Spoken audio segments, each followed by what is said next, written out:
మార్కాపురం జిల్లా దోర్నాల మండలం కొత్తూరు సమీపంలో జరుగుతున్న పూల సుబ్బయ్య వెలిగొండ ప్రాజెక్టు రెండో సొరంగంలోని లైనింగ్ పనులను జల వనరుల శాఖ మంత్రి నిమ్మల రామానాయుడు మంగళవారం రాత్రి పరిశీలించారు. బెంచింగ్ లైనింగ్ పనులు నత్తనడకగా సాగుతుండటంతో క్షేత్రస్థాయిలో పరిశీలించారు.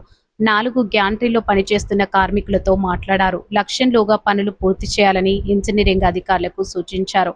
రాత్రంతా అక్కడే ఉండి కార్మికుల్లో ఉత్సాహం నింపారు. గత ప్రభుత్వం లైనింగ్ పనులు పూర్తి కాకుండా ప్రాజెక్టును జాతికి అంకితం చేసినట్టు ప్రకటించిందని ఎద్దేవా చేశారు. సీఎం చంద్రబాబు నాయుడు చిత్తశుద్ధితో వెలిగొండ ప్రాజెక్టు పనులు పూర్తి చేయాలనే లక్ష్యంతో తనకు బాధ్యతలు అప్పగించారన్నారు. చంద్రబాబు ఆదేశాల మేరకు త్వరితగతిన పనులు పూర్తి చేసి చూపిస్తామని భరోసా ఇచ్చారు. ఆయన వెంట తెలుగుదేశం పార్టీ ఎర్రగొండపాలెం నియోజకవర్గ బాధ్యుడు గూడూరు ఇరిక్షన్ బాబు, జలవనరుల శాఖ ఉన్నతాధికారులు ఉన్నారు.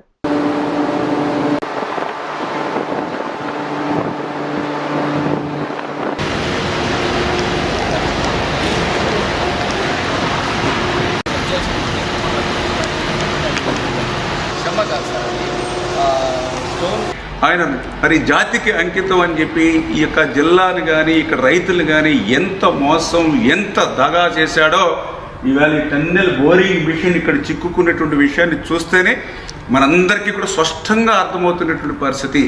కానీ ఈరోజు ఈ కూటమి ప్రభుత్వం వచ్చిన తర్వాత ఈ 22 నెలల్లో ఈ యొక్క వేల కోట్ల రూపాయల పనులు ముందుకు తీసుకెళ్లడమే కాదు, 5 సంవత్సరాల్లో పరిష్కారం కానిటువంటి ఈ టన్నెల్ బోరింగ్ మిషన్ను ఏదైతే హైకోర్టులో స్టే ఉందో చంద్రబాబు నాయుడు గారు సైతం ఆయన అడ్వకేట్ జనరల్ గారితో మాట్లాడి అడ్వకేట్ జనరల్ గారు కూడా స్వయంగా అటెండ్ అయ్యి మరి నిన్ననే ఈ టన్నెల్ బోరింగ్ మిషన్ మీద ఉన్నటువంటి స్టే ఆర్డర్ని వేకౌట్ చేయడం జరిగింది.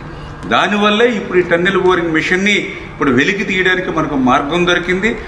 వాస్తవంగా అయితే ఈ టన్నెల్ బోరింగ్ మిషన్ కూడా దీన్ని వెలికి తీయడం కూడా చాలా కష్టమైన పని. అందుకనే వాస్తవంగా ఈ టన్నెల్ బోరింగ్ మిషను పని అంతా కూడా పూర్తయిపోయిన తర్వాత లాస్ట్లో ఇది 175 మీటర్ల పొడవు కాబట్టి అదే 175 మీటర్ల ఎక్స్ట్రా సొరంగం సైడ్కి తీసి ఆ సొరంగంలోకి ఈ మిషన్ వెళ్ళిపోయి దాన్ని వాల్ కట్టి క్లోజ్ చేసేస్తారు. అంటే ఒక రకంగా సైడ్కి తీసుకెళ్ళి దాన్ని సమాధి చేసేసినట్టుగానే బరెలు చేసేస్తారు.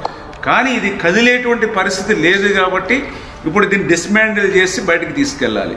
ఇది డిస్మాండిల్ చేయాలన్నా కూడా క్లిష్టంగా ఉంది కాబట్టి ఇప్పుడు మా ఏజెన్సీ అదేవిధంగా అధికారులతోటి దీన్ని మ్యానుఫ్యాక్చరింగ్ ఎవరైతే ఉంటారో వాళ్ళతో కూడా సంప్రదింపులు జరిపి మ్యాక్సిమం ఎంతో తొందరగా, ఎందుకంటే కనీసం 4 నెలలు పడుతుంది అన్నారు, ఒక 2-3 నెలల్లో అయినా సరే మన సీజన్కి నీళ్ళు ఇచ్చే సమయానికి ఇది డిస్మాండిల్ చేసేటువంటి విధంగా ఒక షెడ్యూల్ని రూపొందించుకోమని చెప్పడం జరిగింది. అందుకే ఇప్పుడు ఈవేళ అర్ధరాత్రి అయినా సరే మేము ఈవేళ టన్నెల్లో ఉండి ప్రతి పనిని కూడా సూక్ష్మంగా పరిశీలిస్తూ క్షేత్రస్థాయిలో పరిశీలిస్తూ ఈరోజు ఈ టన్నెల్ బోరింగ్ మిషన్ దగ్గరికి వచ్చి ఇక్కడ వాస్తవమైనటువంటి స్థితిని కూడా మరి ఈవేళ మేమందరం కూడా ఐడెంటిఫై చేసుకుని దాని ప్రకారం షెడ్యూల్ రూపొందించుకుంటూ